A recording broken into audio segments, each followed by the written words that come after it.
Labour's Lisa Nandy has come out defending the BBC after it was revealed that the broadcaster edited a clip of Donald Trump in a way that appeared to show him inciting a riot. The unedited footage, however, told a very different story, and the selective editing has rightly sparked outrage and accusations of political bias. We'll dive into this story in today's video, but before we get started, don't forget to like this video and subscribe. Right now, only 12% of viewers are subscribed, so join the community and help us grow. For a publicly funded broadcaster that claims impartiality, this is a serious breach of trust. The BBC isn't just another media outlet, it's meant to represent fairness, balance, and accuracy. Editing a clip to distort the message of a world leader crosses a line that no responsible journalist or broadcaster should ever cross. And yet, instead of holding the organisation to account, Lisa Nandy rushed to defend it. Coming from a minister already under fire for breaching appointment rules over the new football regulator, it shows a worrying pattern. A government more interested in protecting institutions aligned with it than in protecting the truth. Incidents like this erode public confidence not only in the media, but in those who defend it. When a major broadcaster manipulates footage to push a narrative, and senior politicians excuse it, the result is cynicism, anger, and division. The British public deserves better, from both the media and those in power. Accountability and transparency should be non-negotiable. If the BBC wants to restore its reputation, it must come clean about what happened. And if ministers truly care about integrity, they should stop defending misconduct and start demanding honesty, even from the institutions on their own side. Have a watch of this. The truth is, if the BBC didn't exist, we would have to invent it. It is the envy of the world service in particular, is a light on the hill for people all over the world, presenting news and views that come that punctuate the darkness in places where you don't have free and open democratic debate and discussion like nothing else. And when it comes to children's TV, when it comes to these big national moments like Remembrance Sunday, which we are commemorating today, there is nothing like the BBC. It's why, as Culture Secretary, I have been very robust with the BBC when they've fallen short of the highest standards, and they've accepted that on a number of occasions over the past year or so, they have done so because it matters so much. Lisa Nandy called the BBC the envy of the world. But let's be honest, that's far from reality. Most of the world isn't longing for a broadcaster that's been repeatedly accused of bias, that once turned a blind eye to serious scandals, and that forces its own citizens to pay for it through a license fee.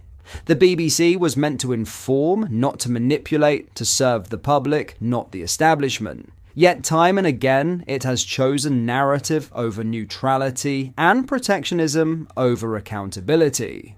Calling that the envy of the world isn't just tone deaf. It's insulting to the millions who no longer trust the institution meant to represent them. If the BBC truly wants to regain respect, it must start by earning it through honesty, transparency, and genuine independence from political influence. Until then, no amount of praise from politicians will convince the public otherwise. In other news, Labour parliamentarians are discussing potential mechanisms to remove Sir Keir Starmer from his position as Prime Minister, according to insiders. Sources indicate newly elected MPs are amongst those allegedly considering the logistics of mounting a leadership challenge. The reported discussions come as the party grapples with concerning polling figures and growing unease about potential breaches of election commitments. Particular anxiety centres on speculation that the government might abandon its manifesto pledge regarding taxation. Labour had promised voters it would not increase income tax,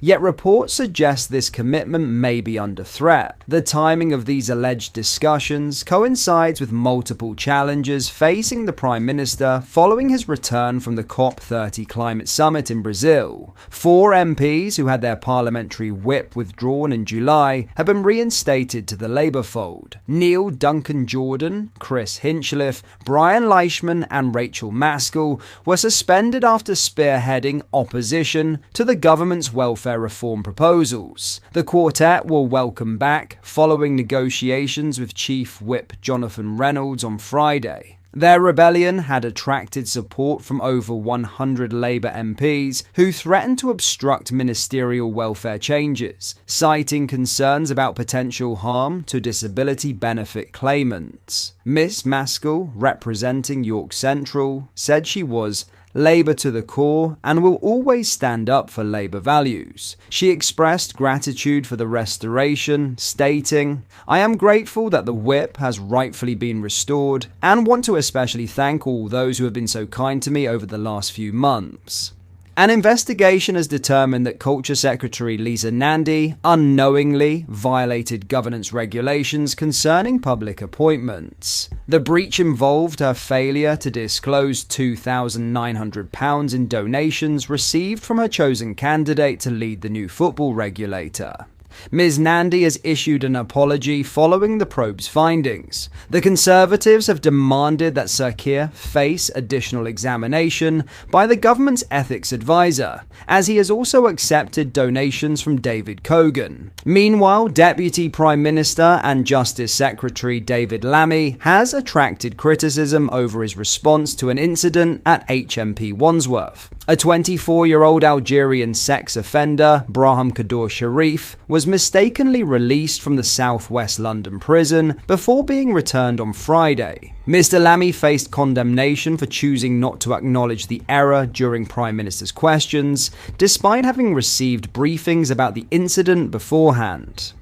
Lucy Powell, recently elected as Labour's deputy leader, has cautioned against implementing tax increases in the forthcoming budget. Her warning comes amid speculation that Chancellor Rachel Reeves is considering raising income tax. Ms. Powell emphasised that abandoning Labour's manifesto commitment to maintain current levels of income tax, national insurance and VAT could undermine trust in politics.